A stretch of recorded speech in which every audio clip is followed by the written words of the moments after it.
I am the CEO. I am the CEO, president, and co-founder of GSD Venture Studios, a premier AI and quantum venture studio located in Silicon Valley. I've been in tech for over 30 years, and we just love AI, quantum computing, and of course, cybersecurity. And as we all know, we've had a tumultuous year so far. Most people don't realize that from 2019 to 2020, the number of cyber attacks, ransomware attacks, has gone from 188 million to 304 million. Companies around the world aren't being spared. Colonial Pipeline, JBS Meatpackers, Washington Police, the Metro DC Police, Acer Computer, JBS, the National Basketball Association, Kia, AXA European Insurance. We all are vulnerable. All the companies are vulnerable, and we've got to do something about it. And with great pleasure today that I'm honored to be part of this panel, to be mentoring and moderating this panel today on ransomware. And with that, I'd like to introduce my friend and one of the top cybersecurity experts that I know, Rick Orloff. Rick has developed and led critical security programs for one of the largest Fortune 500 companies in the world, Apple.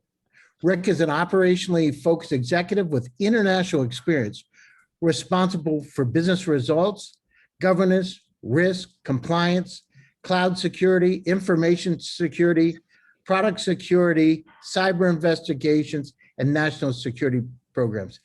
If it's about cybersecurity, Rick's the one. He's also a board member or board advisor to several technology companies and is really one of the go-to guys in terms of global cybersecurity. So it's with that, Rick, it's great to have you here. Thank you, Gary. Appreciate the kind words. Pleasure to be here. So Rick, so what's going on? What's happening with this ransomware? All of a sudden, Colonial Pipeline comes out, 46% of the East Coast of the United States is affected. What's happening? For the bad guys and the attackers, it's a very lucrative business model, right? They get to attack. They can scan and attack, look for opportunities for hundreds of thousands of companies, penetrate one, inject their ransomware, and hopefully get paid for it. So we don't have enough preventative measures that are effective that stops the supply and demand that drives the ransomware bad guys. So what do the companies do? I mean, do they just disconnect from the internet and, go local, or how can we address this problem? Well, there's several approaches that we can use, but if you go left in the kill chain, you get down to root cause. We have to take away the incentive, right? We have to close the doors so that even if somebody were successfully targeted with a ransomware attack, that they would not need or even have to consider paying the ransom because they have other access to their data. So they can just wipe those systems and move on. So, you hear about a lot of the companies, they are paying the ransomware, unfortunately. So what does a company do? So somebody comes in and attacks and you get a demand that you've got to put Bitcoin and send so many Bitcoins. What do they do, Rick? I've seen both sides of the equation, right? Both sides of the coin. No pun intended. But I've Bitcoin? I have seen some companies you flat out have to pay, right? Because there's several different approaches that the attackers use. Some attackers will get in, encrypt all the data, and that's all that they've done. And now you can decide, well, look, I have other technology solutions. I might have SplitByte or something else where I don't need to pay. I'm good, right? Other attackers will also exfiltrate some of the data and then encrypt. And so now you're in a conversation, which is really more of an extortion angle, where they have exfiltrated, maybe it's PII or HIPAA data, and they're threatening to put put that out there on the web, and now that incentivizes the company, if it's a medical company, for example, to have to pay. And then, really, whatever they ask for, it's a negotiating starting point. So are these companies paying? Because there's, it seems like it's a tip of the iceberg. If we have over 300 million ransomware attacks last year, what percentage of those companies are actually paying, do you think? I think even that number needs to have more fidelity to it. Meaning, yes, if we report there's 300 million attacks or whatever it is, that is what gets reported. Think of it. The analogy would be speeding on the freeway, right? I might get a ticket every couple of years, but I speed a lot, right? But I don't get caught every time, right? So it's the same thing with ransomware. I think there's a lot more companies that pay, and it never gets reported that there was a successful attack and it paid. That type of behavior is what is driving more ransomware attacks. Yeah, so they're paying and they're incentivized to go in. And where are these bad actors coming from? I mean, are they coming from states? Are they individuals? Are they groups? I mean, where are they? Most of the attacks are believed to come outside of the US. And it's interesting, right? They could be coming from Russia or China, which is pretty readily known. The sophistication of the attackers and who's attacking those is an interesting thing to try to dissect. You could have state-sanctioned hackers that are not conducting ransomware for state-sanctioned activity. But when they're not working for the state in a foreign government and they're off work, they could be using the same skills that they're honing at the state level to then go commit ransomware to fund their personal lifestyles. And what about, do we really know where they're from, Rick? I mean, they could have some kind of anonymous servers. I mean, they could be anywhere. I mean, is that true? Yes, an attacker can look like they're coming from anywhere.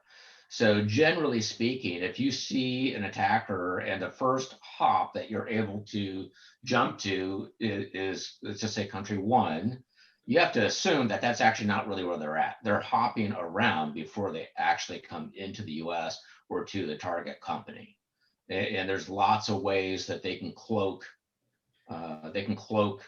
where they're coming from and who they are, but there's always artifacts that will help determine who or where they are. Artifacts? Yes. Trails. Yeah. Trails. Yeah. So there's still, so you're still leaving breadcrumbs as you go across the internet. And the question is, how well can the cybersecurity experts and investigators go left in that kill chain and follow those breadcrumbs back? How concerned do companies around the world have to be? Is this only a US problem? Is this a global problem? This is a global problem, and there's enough attention and spotlights on this particular issue as it relates to, the attackers are absolutely coming at all corporations, whether it's US or not. And so any corporation that has sensitive data, they absolutely need to recognize that you could be a victim of ransomware. And you can't assume that, well, since I only make these little widgets, they're not interested in me. The reality is they don't often start with a company and then go to the company. That's state-sanctioned hacking. Ransomware tends to be very broad-based scans, look for the vulnerabilities, go in. So regardless of the size of your company, you could easily become a target. And so the two things that I ask a CEO, right? If I go in there and I'm advising, I'm consulting, and we're having this conversation about what should I protect? Is this data important? Is this data not important? I asked two questions. If this data gets out or it gets ransomware, are you going to have to lean into a microphone and start making statements to the public? If the answer is yes, you should protect that data. The other question that I ask is, if this data gets encrypted or it gets out and published, is it going to affect the valuation of your company? If the answer is yes to that question, then you should solve that problem. Well, that sounds like 100% of the companies out there. It is, right? If you have a company, you certainly have something that's important, unless you have a chain of lemonade stands and it's just, you can just unplug and start making lemonade, somewhere else, you have an issue. And so what about, you don't hear much about ransomware in China. Is it a problem in China, or why don't we hear more about it in China? So there's several reasons, right? For a starting point, in the US, US companies, even if you're critical infrastructure, are responsible for their own security of their environment, their network, and internet exposure and attack surface. They are responsible for all of it, including their defenses and their backup and whatever it might be. In China, the government really runs all the protection on the internet that goes in and out of China. And they have structured the China internet more like what we would think of as a massive enterprise set of lands and VLANs. So they can plug and unplug. If there was a massive attack against China, they could simply just unplug. The government controls it. They control the pipes. In the US, we don't. The US government does not protect the companies in the US. It's a different strategy. Oh, interesting. And so what countries, so it's happening in the States. What other countries are having those challenges today? On ransomware attacks? Yeah. Yeah, certainly the US is one of the biggest targets because of the size of our economy, the amount of tech. We're Silicon Valley. It just draws a lot of attention. Other countries deal with the same issues, but not at the level that I see US companies fighting this battle. No, I mean, it's incredible right now. I mean, every one of the events that on the webinars, I mean, cybersecurity is coming up, and it's got to be right. I mean, you're at the right place at the right time. I remember you were telling me some stories about working with Steve Jobs and the security, just in general, different projects you've worked on in a general way. But I mean, this is right. This has stepped it up, right? When you get the president of the United States talking about this type of an issue, when you get 46% of the energy supplies in the East Coast of the United States affected, now it's become a problem. When prices start to go up, I mean, what about utilities? What about like cyber warfare? I mean, it sounds like, it wouldn't take much to be able to turn the button and turn this into something nefarious, very nefarious. Yeah, if I was to phrase that as from a national security perspective, right? What are some of my highest concerns? I would start with the power grid, right? And everyone talks about the power grid. It's not the first time the audience has heard somebody say you got to protect power grid. But the reality is the power grid. It's not that it can be attacked. The power grid is already compromised. Our adversaries already have access, and if they chose to, could impact that power grid. And that is a solvable problem. It's frustrating that people don't take the solutions available to solve that problem and implement them. How big of a problem is it, Rick? What do you think? How much exposure? How risky is the situation right now? In my opinion, it's 100% exposed. And so imagine if you lose the power grid. I'm not trying to be fear mongering here, right? But if you lose the power grid, right, that means you can't pump fuel, can't pump water, and there's really no way to store fresh food, right? So to lose the power grid for a week, okay, it's damaging to the economy. To lose the power grid for 6 months, would be something completely different. And I apologize because I'm not really trying to fearmonger, but it is a real risk.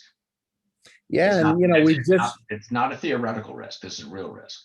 You know, Rick, if you would have asked 18 months ago before the pandemic, people would poo-poo that, we couldn't, we would run out of toilet paper and water and meat and all kinds of issues. But, what happened, in a worst case scenario, it actually became a reality. So, we need to do something sooner than later. And companies out there understand that you're vulnerable.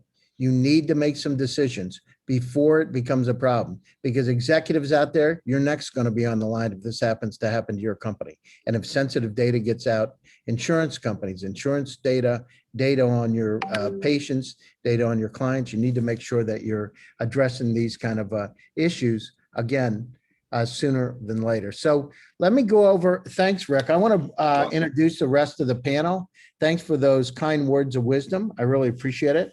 So next, I'd like to introduce Chuck Brooks. Chuck is our special guest today. He is named by Thomson Reuters as a top 50 social influencer in risk, compliance, and #2 global cybersecurity influencer. He's a thought leader, influencer, and technology evangelist, leading the charge to eradicate cybersecurity threats and ransomware attacks globally. He received presidential appointments for executive service by 2 presidents, not 1, but 2, has spoken on panels for AT&T, IBM, RIM, Xerox, General Dynamics, and Tripwire regarding cybersecurity. And he is an adjunct faculty member at Georgetown University and a former adjunct professor at Johns Hopkins University. So, Chuck, it's great to have you here today. Thank you, Gary. It's a pleasure to be here. Yeah, thanks for your time. And I'd like to introduce our friend and partner in many endeavors, Raghu Rao. Raghu is a serial entrepreneur, strategic business advisor, and angel investor. He has founded, scaled, and had several successful exits with several high technology companies. He's led teams for management, operations, and oversight for clients in GovTech, biotech, publishing, energy sectors. And he's very modest. His last company did about 1.5 billion in sales and was acquired. So, Raghu, you're very modest in terms of your CV. He's advised clients on the strategy and rollout of high-profile government projects such as USA.gov, TSA Screening Gateway, Cancer.gov, and other government initiatives. So it's great to have you here today. Thanks, Raghu. Thank you, Gary. So I'd also like to introduce our other guest, Dr. Arvind Srinivasan. Arvind is a co-founder and chief technology officer at SplitByte. Prior to that, he was a CTO of Zeal Technologies. Arvind is a talented product-minded engineer, results-oriented, entrepreneurial-minded, right stuff motivated individual with deep domain expertise. His skills include customer service, integration, business analysis, project management, cloud computing expertise, enterprise expertise, and system architecture. I mean, just about everything. So thank you, Arvind, for being here today. It's great to have this illustrious team. And so I'd like to go down through and let's go down through some of the questions. I'd like to start out with Chuck. What is ransomware? Ransomware is really, put it the best way, it's an extortion. It's an extortion way of taking your data. I love that. Extortionware. I think we ought to change it to extortionware, Hey, Raghu, there's a new term, right? Yeah. Extortionware. Yes. I mean, basically, they're denying your access to your own data by encrypting it and making it impossible for you to do so. And some of the things, Rick really hit some really good points. And some of the things they're doing now is not only they exfiltrating your data and asking you for money, they're threatening to publish it. So if you have sensitive corporate secrets, or in the case of this recent ransomware attack on the Washington D.C. police, they're threatening to publish the informants. So this is a security implications just beyond a financial realm. It actually is. It goes into the law enforcement capabilities. It goes into national security requirements. Ransomware is really a big issue, a bigger issue than it was because of the utility, as Rick also said, of having the ability to get paid through cryptocurrencies and cooperation and collaboration of these cyber criminals. So we're in for a big fight. So what about the, I'm curious, did the police pay the ransomware so their informants weren't exposed? I think it's still going on. I don't know, and as you often know, you won't know until maybe afterwards. They may say they didn't pay, or you may never know, right? Yes. Yeah. Now that's interesting. Very, very interesting. All right. So, and this malware can quickly spread. I mean, this is something that's not isolated. I mean, this is really spread across organizations and the network. So we're talking about a problem that becomes a huge problem in a very short period of time, correct? Oh, absolutely. We've had ransomware has been around for a while, and there's over 124 different types. But they've, now that after COVID-19, when we all left the castle to be in individual offices, the larger attack surface, and the combination of cryptocurrency and now the coordination of state actors and criminal enterprises, it's really become a connectivity issue. Anyone connected is susceptible to ransomware. I remember one time a few years ago, we had Vince Cerf was at this event, and I actually was asking him about this, and he said, well, you can just disconnect from the internet. It's like, if you had a toggle switch, I'll say, let's turn it off, let's turn it on, right? So it's interesting. And, you see a lot of these scams out there, these phishing scams, I see them all the time. It's actually incredible how sophisticated some of these scams are today. Yeah, no, it really has changed. I remember just a few years back getting these misspelled things. You won the lottery, or we have an inheritance for you, and it come from some prince in a foreign country. Now it could be, identically look like your bank. It could be from your boss at work. It could be from Amazon. So it's really, really sophisticated. And as Rick said, that a lot of this is automated now. They'll send out thousands of these, and all it takes is one to make a phishing attack to work. Ah, interesting. All right, Raghu, how big a problem is the ransomware challenge today?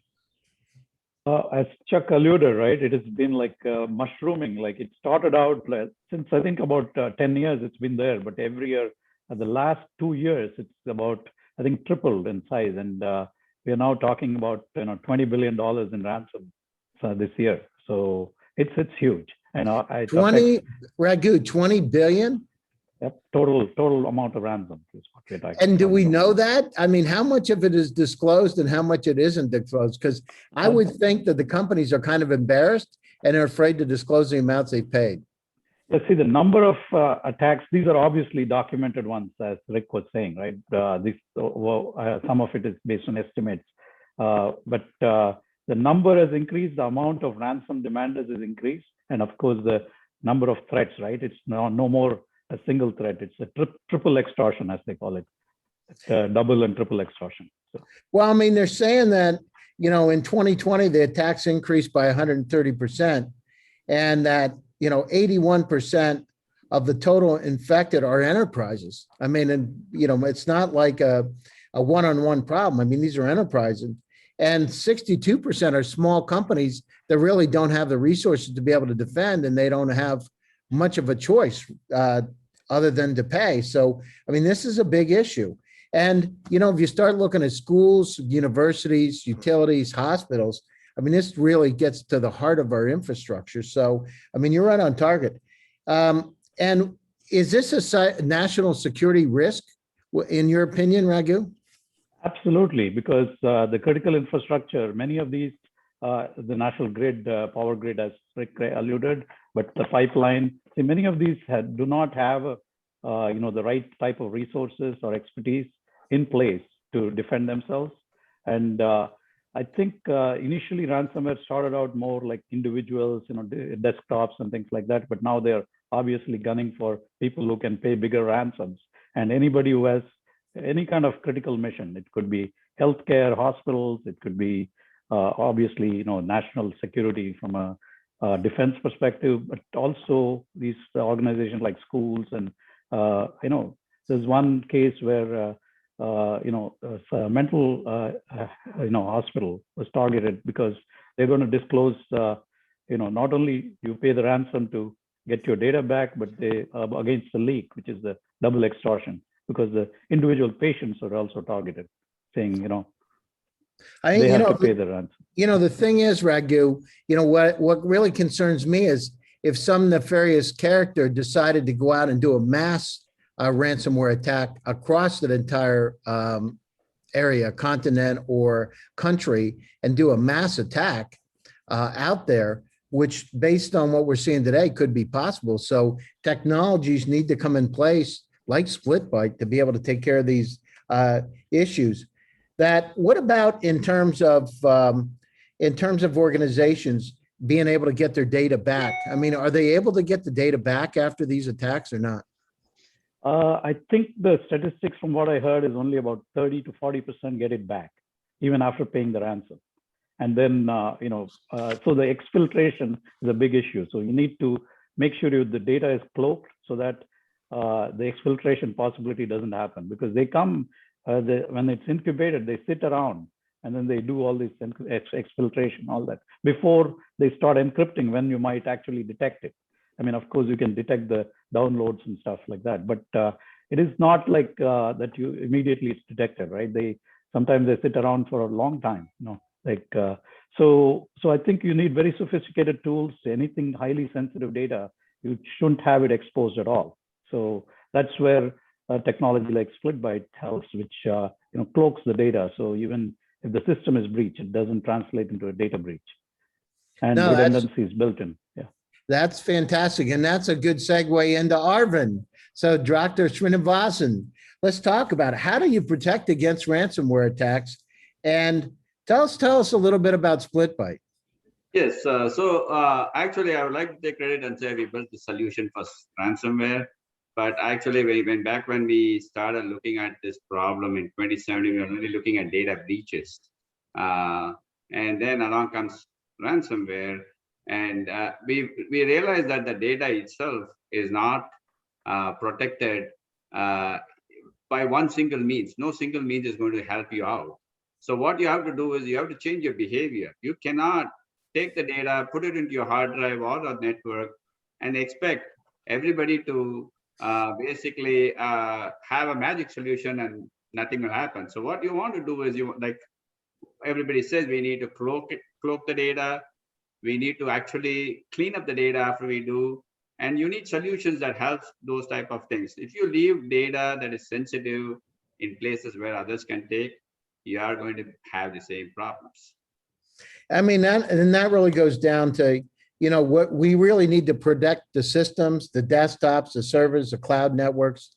And these breaches are caused from all kinds of different areas, from insider threats, external threats, like intentional or inadvertent, disgruntled employees, unauthorized access, external threats like hackers, rogue state actors, quantum attacks. And as you know, I'm really concerned about quantum attacks, because I see this as a whole new level that we're just broaching on now, and also malware, right? Exploited systems for network vulnerabilities, ability to be able to replicate. So we got we got to protect a lot today. So it's great to hear about some of the things at SplitByte. Then, you talk about protecting the data, Arvind, the file objects, the databases from breaches. Exactly what are we protected? What are we exactly protecting? So if you look at ransomware, the fundamental thing is you are stealing the data. Somebody is stealing your data. So there's two parts to it, right? So there is two double ransomware. Everybody's worried. One is the leakage of the information. Other one is the ability to access it. So SplitByte actually what it does is it can take the data, store it in multiple places. So for example, any 3 out of 5 pieces will get you back the answers, right? So you can get the data back. So you can lose 2 parts of the data and still reconstruct it. So for one hand, if somebody attacks you in 2 locations, you're okay. Same other part is, if somebody takes those 2 pieces, can they get some information about it? Can they get part of the social security number? That's the other part that you can solve from. Is in both cases, SplitByte will solve you the issue. And the most important thing is, this is something I want to bring about. every backup solution says they are ransomware proof, right? So the most important thing is backup solutions have existed for several years, but they can never catch up to these type of things because they were never designed for this. Backup solution was for disaster, right? In fact, if you can ask Rick how many times he has used a backup in his lifetime, I'm pretty sure he doesn't need more than his two hands. So Mhm. that's why it is. So here, what we want is if we want to go back and read the data immediately, we don't want to wait even 5 minutes, right? We want, if you can seamlessly read the data back. And the most important thing, the last 1.5 years of pandemic has changed our access pattern too, right? So if you think about it, I'm sitting at my home and I'm doing the same work. Actually, I'm doing more work and better work because I get access to all these public networks, the wonderful networks, Microsoft, Azure, and then AWS and Google, they're all done. So we can get all the data into our homes. And how can you do that? Is if you by putting the data there. The old adage of, I'm going to put everything in my data center.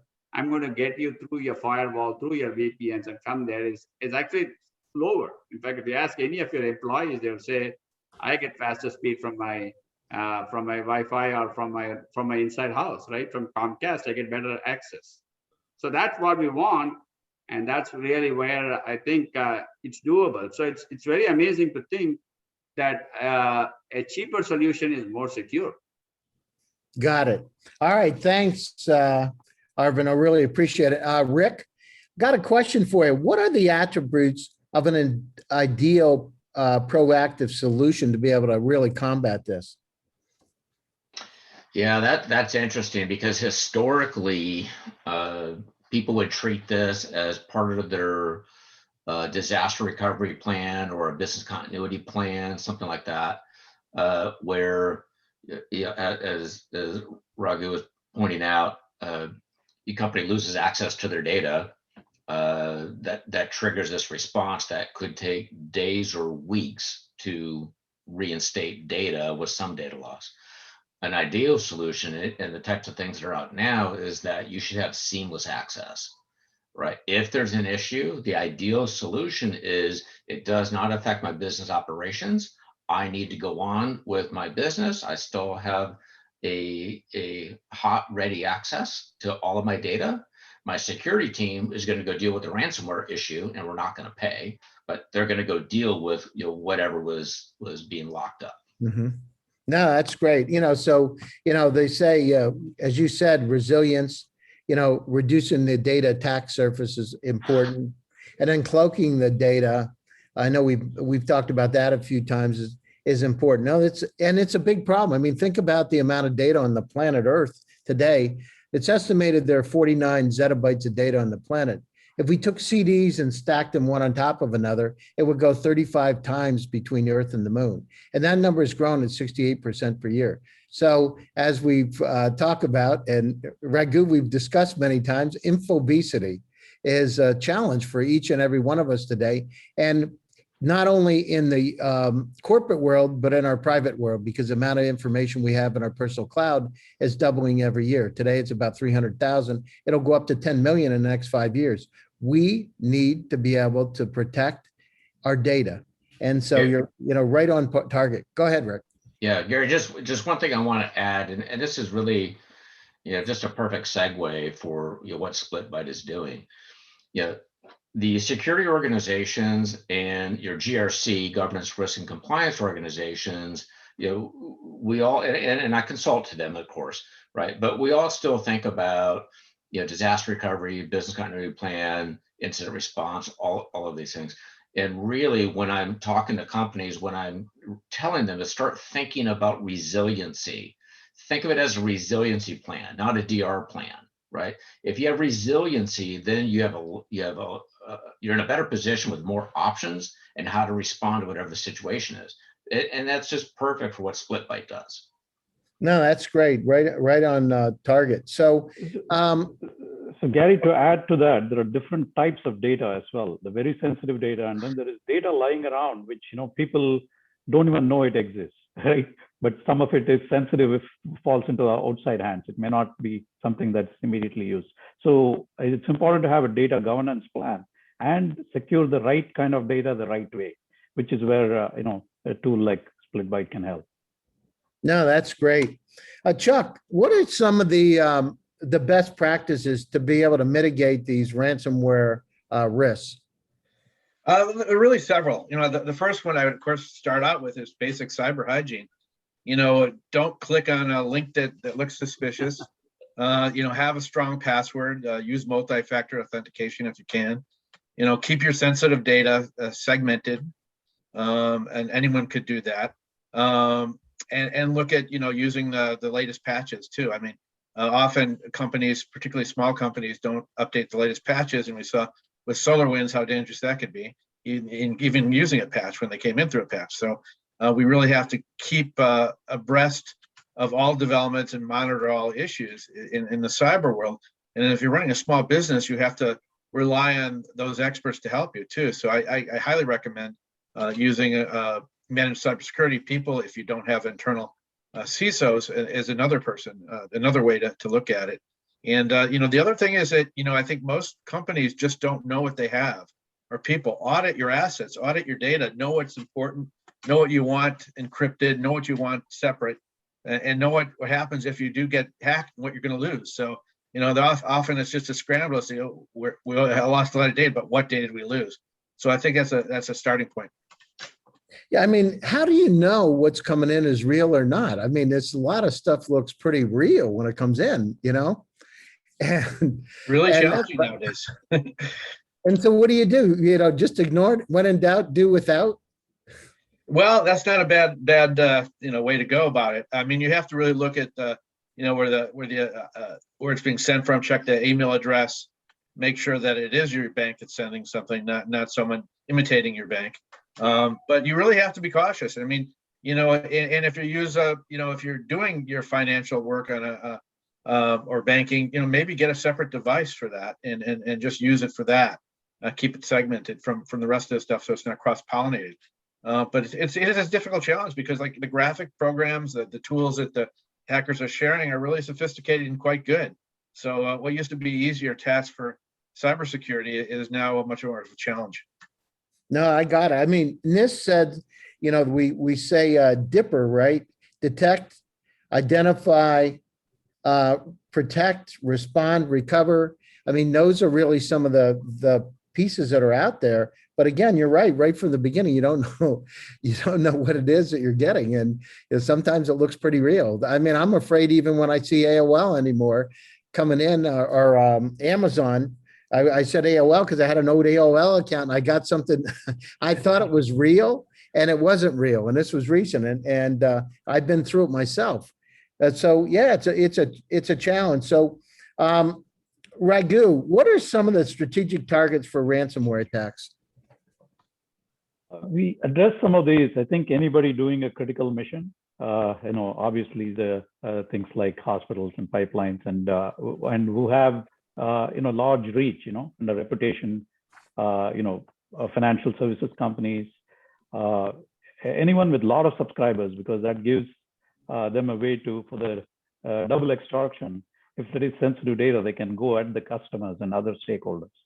So then the other class is people who don't have enough resources to defend themselves, but still are large organizations from exposure, especially in terms of infecting. The more unsophisticated users are there in your system, the easier it is to get in.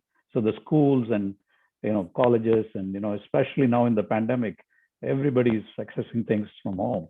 So I think it's brought it to a new level because of that. Well, so that brings us to the next point.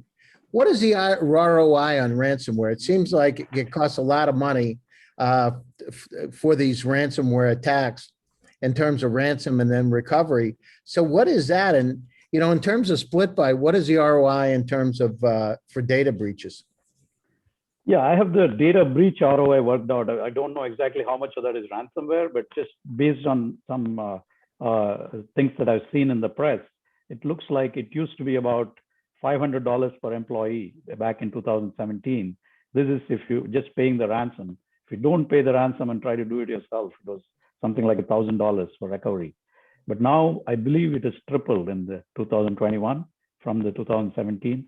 And leaving that aside, just if you take a data breach, the data losses, the losses caused by data breach, there are other things like reporting requirements, fines, and compliance requirements. So, and reputation damage. So if you take all of that, what we believe is for a small organization, it is it's about 25 for every dollar you invest in something like SplitByte, you get $25 of savings in losses. And for a larger organization, which can go through what we call mega data breaches, it's almost 300x. Like in every dollar you invest, you save about $300 of damage potential. What is called loss expectancy, annualized loss expectancy is a technical term. All right, sounds great. So Raghu, talk about SplitByte a bit. Can you dive into some details for the audience today and about, what SplitByte is? How do they get a hold of you? What kind of impact you see it having? Just give us a bit of a deeper snapshot of it.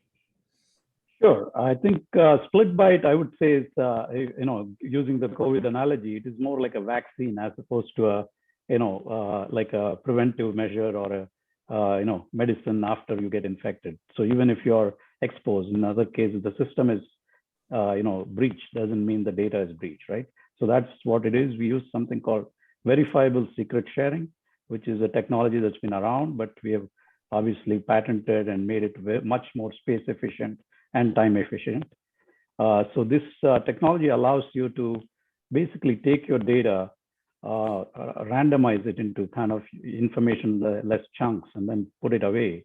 And we have these chunks stored in places which are under different authentication controls.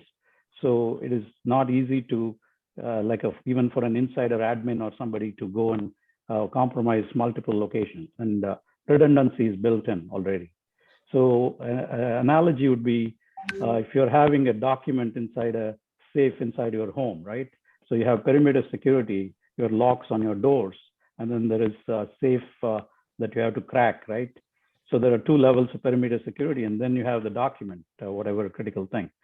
If you were to take that analogy as the current level of cybersecurity, translate that. Here, what we are talking is taking the document, making it invisible, using some process, tearing it up, and then putting each piece in a different bank. Okay, so you have to deal with multiple banks security process, and then once you bring it back, you need to know how to kind of make it visible again. So it's like the order of magnitude of the barrier to access. Not only we have reduced the data attack surface in the process, but also made it very, very difficult even to exfiltrate or leak the data or things like that. But all this happens in a very seamless way. The redundancy is built in based on how you configure it. And we are working on making the redundancy self-healing in that, suppose you have 3 out of 5 nodes. If one node goes down or is attacked by ransomware, we could instantly kind of spring up a replacement node. So the redundancy remains the same, but that part is under development right now. But we currently have a way to just seamlessly, assuming you have redundancy built in, we can continue operations. Sounds great. So I want to thank you, Raghu, and to the audience here today. Each and every one of you, your companies, yourselves, are vulnerable to ransomware attacks. Get in front of this situation before it becomes a problem. SplitByte has some capabilities to be able to help address those issues today. So I would contact Raghu, and Raghu will share your email with the audience. All registered people, participants today will get an email with a video and more information on SplitByte. But this is a reason that I'm so interested in this is because for the last 1.5 to 2 years, been thinking about cybersecurity and AI and quantum attacks. And Raghu, you're right on target with SplitByte. This is a way to be able to protect and serve. So companies out there, if you're interested in getting a pilot, for more information, contact Raghu, move forward quickly, and do it before it's a problem. Remember, protect, serve, and get in front of it. Be proactive. So thank you very much.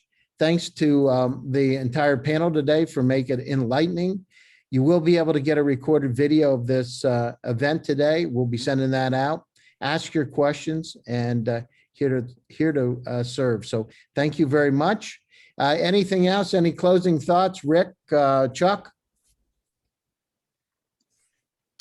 I'd like to Go go ahead. first. Yeah, go ahead, Chuck. Okay, I was just going to, yeah, I really think it's great, first of all, to see a solution like this come at a time when the options aren't that great because of our adversaries in the hacker world have so much of an advantage over us. So I'm really excited about SplitByte, what they have to offer.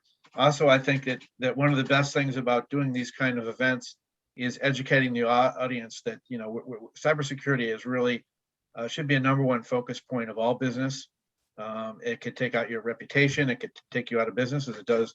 A cyber attack does in 50% of the cases with small business. So I think we really have to put this issue to the C-suite as a priority. And I was very excited to be on this panel to help steer that mission and bring recognition to the importance of defending against ransomware. Yeah, thanks, Chuck. Rick? Yeah, one of the issues that has kept companies from engaging in DR and what I talked about earlier as resiliency programs is the price to entry, and they see that as a barrier. And the reality is that companies that are out today, like SplitByte, price is really not as much of a barrier as some of the executives thought that it was. No, that's great. Arvind, any closing thoughts? Yeah, so I want to talk about your quantum computing effort. And one of the things that I would say is SplitByte is inherently quantum computing proof. So no longer we give, it's like encryption is like giving a locker to the hacker or to anybody and say, break me. And the quantum computing gives them a new key that opens the lock or opens the safe. So I think technology like SplitByte is going to also bring you more than just ransomware, more than just data breaches. And that's really what our vision is. No, that's great. And for the audience out there, let's just put it in perspective. Quantum computers can be 100 million times faster than the fastest supercomputer today. To put it in perspective, that means what would take 10,000 years on a supercomputer takes 200 seconds on a quantum. We're talking massive capabilities to be able to attack. So great information, Arvind. Thank you, audience, for taking time out of your schedule. Thanks for joining us. This is just one of many webinars that we'll be having. Reach out. We'd be happy to hear from you, and have a nice day. Stay safe, and most importantly, stay happy. Talk to you later, everybody. See you. Bye-bye. Thank you. Bye. Thank you.